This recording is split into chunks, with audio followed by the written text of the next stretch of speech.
Today, I'm here to talk about economic security among Massachusetts older men and women, Massachusetts older population.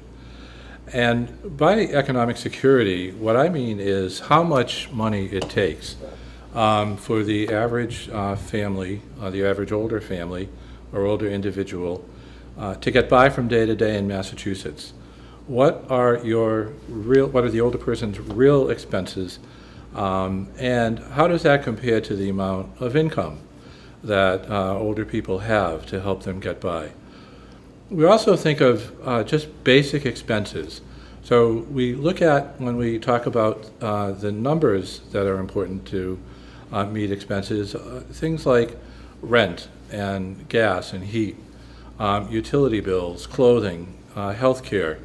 And we don't include in the amounts that you're going to hear money for fun, money for entertainment, money for going out to dinner. So the numbers that what you hear will be those that are really would just meet the basic needs of older people in Massachusetts. The numbers we've arrived at have come from a study of elders all over Massachusetts and knowing what people's expenses really are.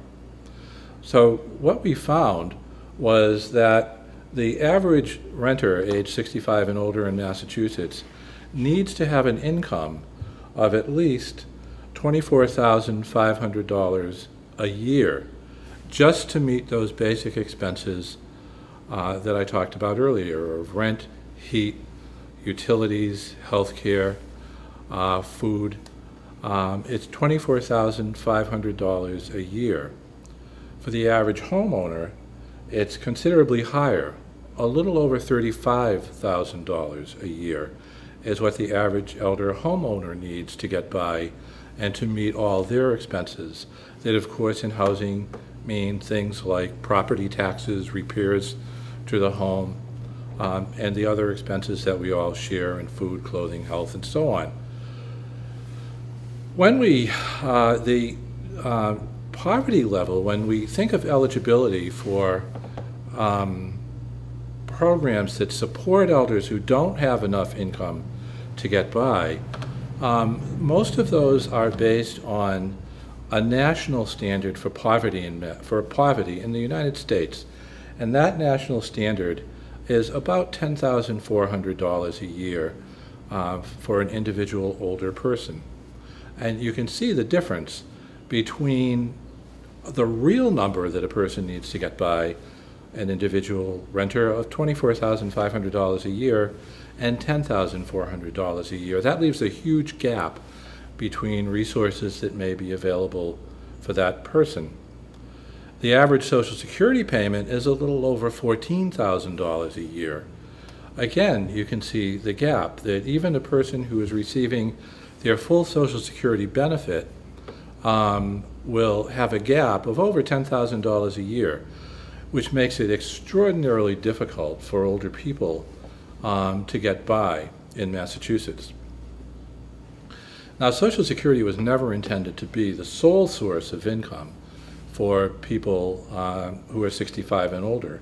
There are other things that really need to go into that person's income in order to help them get by. Savings are one, private pensions are another, employment is a third. And we used to think of this as really a sort of a three-legged stool. And when a person retires, they have Social Security and these other sources of income to get by on. Social Security isn't enough on its own, but Social Security is really a critical part of the income of Massachusetts elders and elders throughout our nation. In Massachusetts alone, of the 900,000 elders in Massachusetts who are on Social Security contributes about $15 billion a year to their income that they spend to meet their daily expenses and that they spend in their local barbershops, grocery stores, drugstores, movie theaters, and on their grandkids, on themselves, to meet, again, basic needs. As difficult as the economic environment is today for elders to get by, Social Security really provides a basic foundation that helps folks do that. The other dimensions, the other sources of income, have become even more difficult for elders to achieve over the course of the recession and leading up to recession. The question of savings, if we try now to save for retirement, we find that when we put our money in a CD or we put it in a safe investment fund, that the return on that is very, very small and can often be even less than the rate of inflation. So that if we try to save for our retirement, we may in fact end up losing money over the long term in the way that we do that. Private pensions are rapidly going the way of dinosaurs. They are collapsing left and right.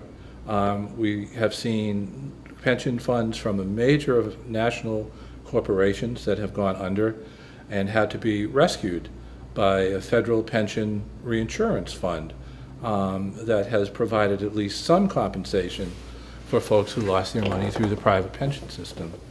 And employment is extremely difficult for people really over 50 to obtain today, partly because of the recession, but partly because older workers face discrimination in the workforce.